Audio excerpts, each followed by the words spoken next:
بسم اللہ الرحمن الرحیم والصلاة والسلام علی رسولہ الکریم وعلی آلہ وصحبہ اجمعین، اما بعد۔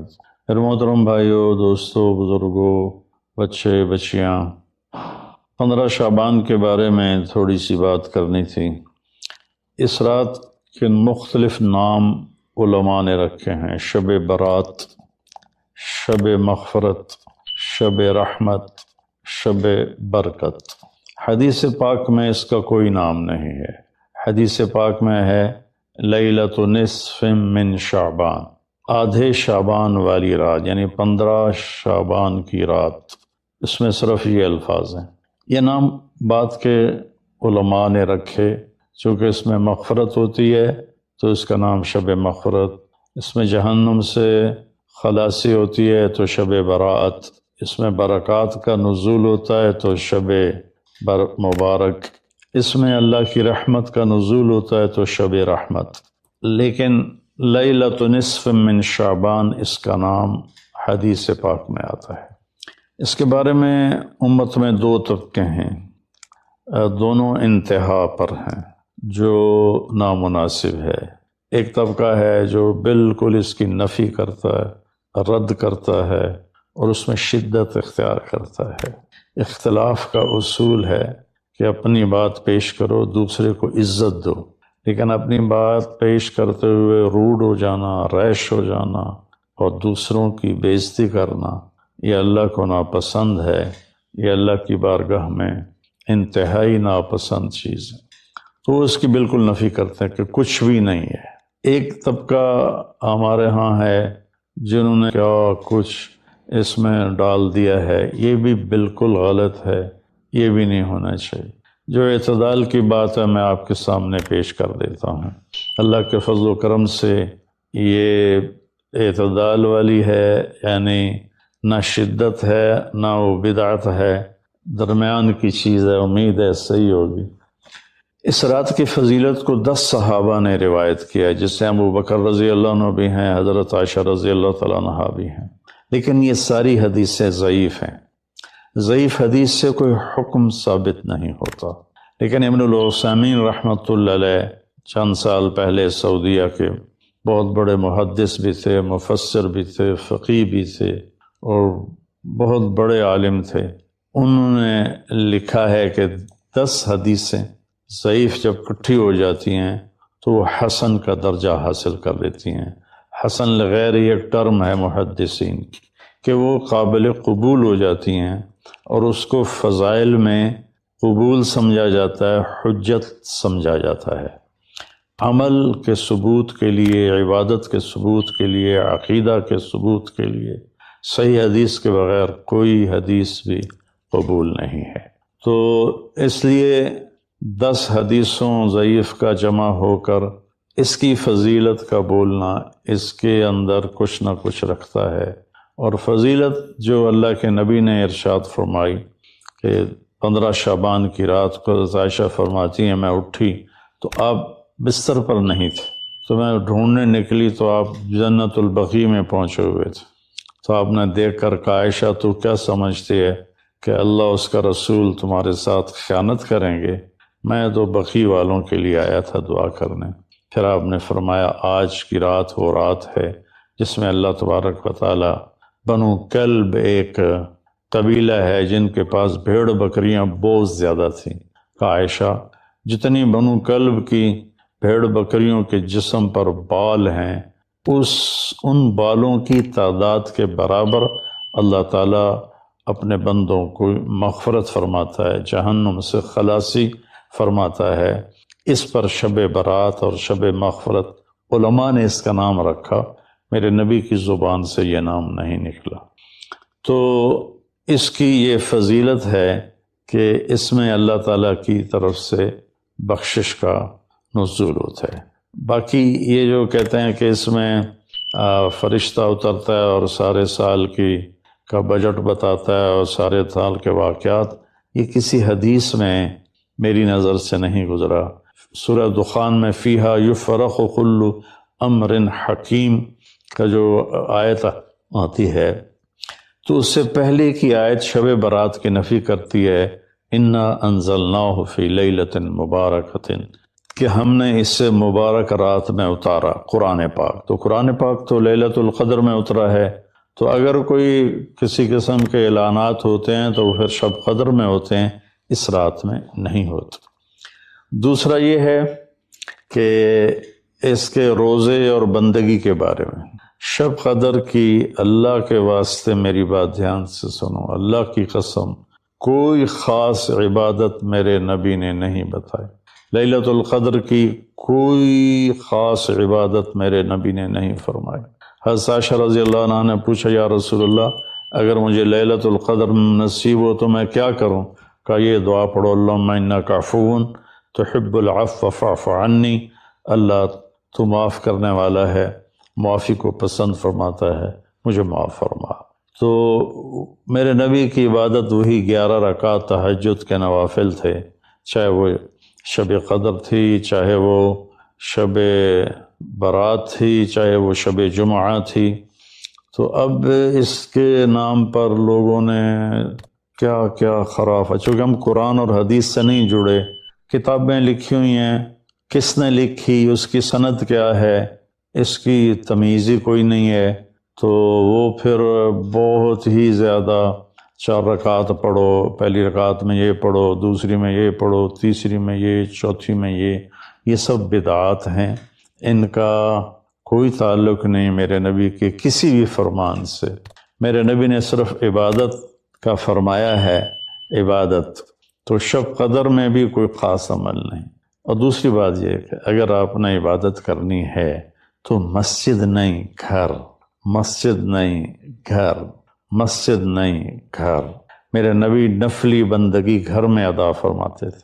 اب شب برات میں صلاۃ تسبیح کی جماعت ہو رہی ہوتی ہے، یہ کتنی بڑی نادانی کی بات ہے۔ نفلوں کی تو جماعت ہی نہیں ہوتی، تو یہ صلاۃ تسبیح کی جماعت کروا رہے ہوتے ہیں۔ نفلی عبادات کے بارے میں اللہ کے نبی کا طریقہ گھر میں پڑھنا ہے، اور اللہ کی طرف سے بھی ہمیں جو اشارہ ملتا ہے فَاذْكُرِ اسْمَ رَبِّكَ وَتَبَتَّلْ إِلَيْهِ تَبْتِيلًا، اپنے اللہ کو خوب یاد کریں اور لوگوں سے کٹ جائیں بالکل، اور سب سے کٹ کے آپ اپنے رب کو یاد کریں۔ وَمِنَ اللَّيْلِ فَتَهَجَّدْ بِهِ نَافِلَةً لَكَ عَسَىٰ أَن يَبْعَثَكَ رَبُّكَ مَقَامًا محمودا فَإِذَا فَرَغْتَ فَانْصَبْ وَإِلَىٰ رَبِّكَ فَارْغَب۔ ان ساری آیات کا خلاصہ یہ بنتا ہے کہ نفلی عبادات سنتیں بھی ہوں گھر میں پڑھو، اور خاص طور پر جو ایسی راتوں کی عبادت ہوتی ہے، مسجدوں میں اکٹھے ہونا اور اس رات میں جھنڈیاں لگانا، پھر آتش بازی کرنا، یہ آتش بازی تو بالکل ہی اسراف ہے اور خرافات ہے۔ تو میری گزارش ہے کہ میرے نبی کی جو سنت ہے، آپ نفلی بندگی عبادات اپنے گھر میں فرمایا کرتے تھے۔ اس رات میں اگر آپ عبادت کرنا چاہتے ہیں، مسجد کی بجائے گھر کو مسجد بنائیں۔ وَاجْعَلُوا بُيُوتَكُمْ قِبْلَةً وَأَقِيمُوا الصَّلَاةَ، اللہ نے بنی اسرائیل سے فرمایا اپنے گھروں کو مسجد بنا لو اور نمازیں قائم کرو۔ تو ہم بھی اپنے گھروں کو خالی نہ چھوڑیں، اس میں ساری فیملی اکٹھی ہو کے نوافل کا اہتمام کرے۔ مسجد فرائض کے لیے ہے اور نوافل کے لیے گھر ہیں۔ تو امید ہے میری اس بات پہ آپ غور فرمائیں گے، ناراض نہیں ہوں گے۔ تو میرے بھائی بہنوں، اس رات میں کوئی بندگی عبادت مخصوص نہیں۔ ہاں، آپ تہجد کے نوافل پڑھیں، ساری رات پڑھیں، آپ قرآن کی تلاوت کریں، ساری رات کریں، آپ اللہ کا ذکر فرمائیں، ساری رات فرمائیں، آپ دعا مانگیں، چاہے ساری رات مانگیں۔ یہ مخصوص اعمال یہ ہیں: نماز، تلاوت، ذکر اور دعا، اور آنسوؤں کے ساتھ۔ اپنی کھیتی کو پانی نہ لگے تو سوکھ جاتی ہے، ایسے ہی دل میں بھی ایک کھیتی آباد ہے ایمان کی، اسے آنسوؤں کے چند قطرے ہی سمندر کی طرح سیراب کر دیتے ہیں۔ تو آنسوؤں کے ساتھ نہ ہو تو کم از کم رونے والی کیفیت ہو۔ تو یہ تو اتنا سا شب برات ہے، روزے کے بارے میں جو ابن ماجہ کی روایت ہے، قوموا لیلہا وصوموا شہرہا، یہ روایت بہت شدید ضعیف ہے، اور علامہ البانی رحمۃ اللہ علیہ نے اس کو موضوع قرار دیا ہے۔ تو اس میں روزہ اس نیت سے رکھنا کہ میرے نبی کی سنت ہے، یہ غلط ہے، اس طرح یہ بدعت بن جائے گا۔ کوئی ویسے نفلی روزہ اس رات میں رکھنا چاہتا ہے مستحب سمجھ کے، نفل سمجھ کے، وہ میرے خیال میں اس میں کوئی قباحت نہیں ہے، لیکن سنت سمجھ کے اگر وہ رکھنا چاہتا ہے تو یہ بات صحیح نہیں ہے، چونکہ روزے والی روایت بالکل قابل اعتبار، قابل حجت نہیں ہے۔ اس میں تمام محدثین کا اتفاق ہے کہ یہ روایت شدید ضعیف ہے، اور شدید ضعیف سے استدلال نہیں ہوتا، اس کو حجت نہیں بنایا جاتا۔ کمزور اس کا ضعف اتنا شدید نہ ہو اور کئی حدیثیں جمع ہو جائیں تو پھر اس میں ایک طاقت آ جاتی ہے۔ تو اپنے آپ کو جوڑو اللہ کے قرآن کے ساتھ، اللہ کے نبی کی حدیث کے ساتھ۔ صحیح حدیث آپ کا ماخذ ہوگا تو آپ کو آسانی ہوگی کرنے میں۔ تو اصل میں عبادات میں اعتدال ہے۔ شاید ہی کوئی رات میرے نبی ساری رات جاگے ہوں، شاید، اور شاید ہی کبھی آپ نے مسلسل، اس میں تو میں پورے یقین سے کہہ سکتا ہوں کہ آپ نے زندگی میں ایک دفعہ بھی عشاء کے وضو سے فجر کی نماز نہیں ادا فرمائی۔ بعد میں ایک رہبانیت کا ٹچ آیا کہ بندگی میں بہت زیادہ زیادتی اور اپنے نفس کشی میں راہبوں جیسی تھوڑی تھوڑی جھلک۔ ایک اللہ والے تھے تو وہ اپنے سر کے بالوں کو رسہ باندھ لیتے تھے اور نفل پڑھتے تھے، تو جب ان کو نیند آتی تھی اور سر جھٹکا لیتا تھا تو اوپر سے رسہ تھا، ان کو زور سے جھٹکا لگتا، درد ہوتا، آنکھ کھل جاتی اور پھر وہ نفل شروع فرما دیتے۔ میرے نبی کا طریقہ بھی نہیں، میرے نبی کو پسند بھی نہیں۔ ایک بزرگ تھے، آنکھوں میں نمک کی سلائی ڈال لیتے تھے کہ میری آنکھوں میں مرچیں لگیں گی میں نماز پڑھوں۔ پھر کئیوں کے واقعات ہیں، عشاء کے وضو سے فجر کی نماز پڑھی، عشاء کے وضو سے فجر کی نماز پڑھی۔ یہ ان کی ذات کے لیے اچھے عمل ہیں، لیکن یہ دین اسلام کی دعوت نہیں ہے، نہ ہی یہ دعوت ہم غیروں کو پیش کر سکتے ہیں، یہ تو ان کو بھگانے والی بات۔ ایک بزرگ میں کے بارے میں آتا ہے 25 سال جنگلوں کی خاک چھانتے رہے، 25 سال باہر ہی نہیں آئے۔ یہ تو کوئی کمال کی بات نہیں ہے، یہ تو رہبانیت ہے جو میرے نبی نے ناپسند فرمائی ہے، اس سے روکا ہے۔ اعتدال ہے، کذالک جعلناکم امۃ وسطا، ہم نے تمہیں اعتدال والی امت بنایا ہے، نہ دنیا کی طرف ایسا جھکاؤ ہے کہ یہود کی طرح، نہ رہبانیت کا ایسا جھکاؤ ہے عیسائیوں کی طرح، تم درمیان میں ہو۔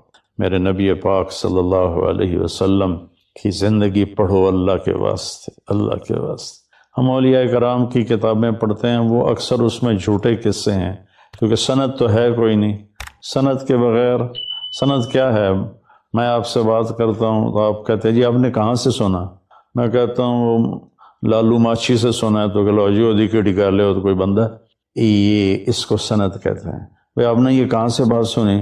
میں کہوں میں نے مفتی تقی عثمانی صاحب سے سنی، تو کہ ہاں یہ ٹھیک ہے، اس کو سند کہتے ہیں کہ جو بات پہنچی ہے مجھ تک، کون پہنچانے والا ہے؟ اگر وہ صحیح مضبوط آدمی ہے وہ بات مضبوط ہو جائے گی، اگر وہ کمزور آدمی ہے بات کمزور ہو جائے گی۔ تو ہمارے ہاں جو بر صغیر میں کتابیں چھپتی ہیں اولیاء کرام کی زندگی کے بارے میں، وہ جھوٹے قصوں سے بھری پڑی ہیں، ان کی کوئی سند نہیں ہے۔ اللہ کے واسطے نبی کی زندگی پڑھو، آپ کو پتہ چلے گا زندگی ہے کیا۔ قرآن پڑھو، آپ کو پتہ چلے گا اللہ چاہتا کیا ہے۔ اللہ تعالیٰ اس رات کی رحمتیں برکتیں ہمیں نصیب فرمائے۔ اصل میں اللہ نے بخشش کے بہانے رکھے ہیں، کوئی شرابی ہے، کوئی زانی ہے، کوئی قاتل ہے، کوئی ماں باپ کا نافرمان ہے، کوئی مشرک ہے، کوئی متکبر ہے، کوئی سود خور ہے، کوئی رشوت خور ہے۔ ایک دفعہ آج کہہ دے، کل کی رات ہے کہہ دے گا کہ یا اللہ میری توبہ تو اللہ کی قسم اگر اس کے گناہ زمین سے لے کر آسمان کی چھت تک بھی ہوں گے نا تو ایک آدھے بول پر یا اللہ معاف کر، اللہ سارے معاف فرما دے۔ سبحان اللہ۔ آگے جملہ بڑا خوبصورت ہے، ولا بالے، اس میں تکبر ہے، ولا بالے، ہمیں کسی چیز کی کوئی پرواہ نہیں۔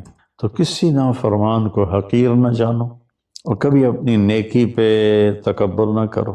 اور ایک جرم اور بھی ہے جو میں کہتے 30 سال ہو گئے، فرقہ واریت سے توبہ کرو۔ اپنے فرقے پہ جمے رہو لیکن دوسروں سے نفرت، سلام بھی نہ کرنا، جنازہ بھی نہ پڑھنا، حرم شریف میں جا کر بھی نمازیں نہ پڑھنا، اللہ کے واسطے آج بہت اویئرنیس ہو چکی ہے۔ تو مہربانی کرو، امت بنو، محبت کرو، ایک دوسرے سے ملو جلو، ہم امت بن کے چلیں۔ اختلاف رائے کے فیصلے آخرت میں ہو جائیں گے۔ قل کل یعمل علی شاکلتہ فربکم اعلم بمن هو اہدی سبیلا۔ ایسی اس میں جو دیگیں چڑھائی جاتی ہیں، خیرات کی جاتی ہے، یہ بھی بدعت سنت سمجھ کے کوئی کرے گا تو بدعت ہے، ویسے فی سبیل اللہ کوئی دیگ کرنا چاہتا ہے تو ٹھیک ہے۔ اللہ تعالی ہمیں عمل کی توفیق بخشے۔ اب گالیاں دے کے تم اپنی آخرت کو تباہ و برباد کر دیتے ہو۔ اذا تصابت امتی سقطت من عین اللہ، جب میری امت گالیاں نکالے گی تو اللہ کی نظروں سے گر جائے گی۔ تو میں تاجروں سے کہتا ہوں یا ادھار دینا بند کرو، اور اگر دیتے ہو تو پھر گالی نکالنا بند کرو، صبر کرو۔ ہے یا رسول اللہ مجھے حکم ہے جب تک آپ نہ آئیں دروازہ نہ کھولوں، اور میں رضوان بول رہا ہوں، میں آج پہلی دفعہ کسی کے لیے کھڑا ہوا ہوں اور آخری دفعہ کھڑا ہو رہا ہوں، میں آئندہ کبھی کسی کے لیے کھڑا نہیں ہوں گا، اور ایسے دروازہ کھلے گا۔ رب نے کہا فَأَدْخُلَهَا، اور میں جنت میں داخل ہوں گا، وَمَعِيَ فُقَرَاءُ الْمُؤْمِنِينَ، اور میرے ساتھ پہلے کون ہیں؟ میری امت کے غریب لوگ، میری امت کے غریب لوگ، مالدار نہیں، چاہے وہ نیک بھی ہیں وہ پیچھے ہوں گے۔ غریب لوگ ریڑھی والے، ٹانگے والے، چنچی والے، رکشے والے، کہ یہ سب مزدوری کرنے والے دیہڑی دار، کہ یہ آگے ہوں گے، میرے ساتھ ہوں گے، اور میں ان کے ساتھ جنت میں داخل ہوں گا۔ اور مالدار لوگ پیچھے ہوں گے، آئیں گے وہ بھی لیکن وہ پیچھے ہوں گے۔ میں فقراء المؤمنین۔ ابو بکر کہنے لگا یا رسول اللہ میرا جی چاہتا ہے میں بھی ساتھ ہوں۔ آپ نے کہا انی لأعرف رجلا باسمہ و باسم ابیہ و امہ لا یاتی بابا من ابواب الجنت الا قال مرحبا مرحبا، اے تشریفا مبارکا، فجسا سلمان علی رکبتیہ فقال من هذا یا رسول اللہ، قال هو ابو بکر بن ابی قحافہ۔ آپ نے کہا میرا ایک صحابی ہے جس کا نام جانتا ہوں، جس کے ابا کا نام جانتا ہوں، جب وہ جنت کے دروازے پر آئے گا 8 دروازے کھل کر کہیں گے جناب ادھر سے آئیں، جناب ادھر سے آئیں، جناب ادھر سے آئیں۔ جیسے کوئی بڑی شخصیت آ جائے تو لوگ گاڑیاں لے کے کھڑے ہوتے ہیں کہ میری گڈی 'چ بیٹھو، میری گڈی 'چ بیٹھو، میری گڈی 'چ بیٹھو، تو 8 دروازے کہیں گے جناب ادھر، جناب ادھر، جناب ادھر۔ سلمان فارسی ایسے ہو کے کھڑے ہو گئے، گھٹنوں کے بل کھڑے ہو کر کہنے لگے یا رسول اللہ ان ھذا لمرتفع شأنہ من ہوا، یا رسول اللہ یہ تو بڑی شان والا ہے، کون ہے؟ کہ ہوا ابو بکر ابن ابی قحافہ، یہ ہے ابو قحافہ کا بیٹا ابو بکر۔ پھر آپ نے کہا رأیت قصرا فی الجنہ فقلت لمن ھذا، قیل لفتى من قریش فظننت انه لی فذهبت لادخله فقیل لی انه لعمر بن الخطاب یا رسول اللہ۔ آپ نے فرمایا میں نے جنت میں محل دیکھا بڑا عالی شان، بڑا خوبصورت، میں نے پوچھا کس کا ہے؟ فرشتوں نے کہا قریشی کا ہے، ایک قریشی کا ہے۔ آپ نے کہا میں بھی قریشی ہوں، میرا ہی ہوگا۔ جب جانے لگا تو فرشتوں نے کہا یہ آپ کے غلام عمر بن خطاب کا ہے۔ آپ نے دل لگی کہ عمر جی چاہ رہا تھا جا کے دیکھوں پر تیرا غصہ یاد آ گیا، پھر میں نہیں گیا۔ تو حضرت عمر رونے لگے، اب علیک اغار یا رسول اللہ، یا رسول اللہ کبھی میں آپ پہ غصے ہوں گا؟ پھر آپ نے کہا عثمان ان لکل نبی رفیقا فی الجنہ وانت رفیقی فی الجنہ، عثمان جنت میں ہر نبی کا خاص ساتھی ہوگا، وہ خاص ساتھی میرا تو ہوگا عثمان بن عفان۔ پھر آپ نے حضرت علی رضی اللہ عنہ علیہ السلام کا ہاتھ پکڑا اور ایسے کھینچتے کھینچتے ایک نوجوان میرے پاس آیا، کہا جی میرا بیوی سے جھگڑا رہتا ہے، بہت سخت ہو جاتا ہے، مجھے کوئی تعویذ دے۔ میں کہا یار میں تعویذ والا پیر کوئی نہیں ہاں، لیکن ایک بات سن لو، بیوی پہ تعویذ اثر نہیں کرتا، جو مرضی تو لکھو۔ اور آپ سے بھی کہتا ہوں یہ جو بیٹھے ہیں نا عامل، یہاں بھی بہت ہیں، ہاتھ جوڑتا ہوں یہ سب فراڈی ہیں، نہ اپنا وقت ضائع کرو نہ پیسے ضائع کرو. میرے اوپر سایہ ہو گیا ہے، میرے اوپر جن ہو گیا ہوا ہے، میرے اوپر کسی نے جادو کر دیا. ہمیں اللہ کے نبی نے کہا ہے آخری 2 صورتیں ہر جادو کا توڑ ہیں. قل اعوذ برب الفلق، قل اعوذ برب الناس. یہ پڑھو، کوئی جادو نہیں رہے گا. جادوگر اتنے بات کہنے پہ ہر ایک تے پھوکے ماری جاندے ہیں. اتنے 1000 دفعہ اے پڑھو، ایک ہانڈی لے آؤ، ہانڈی پھر تھوڑے وال پاواں گے، پھر اے کریں گے، پھر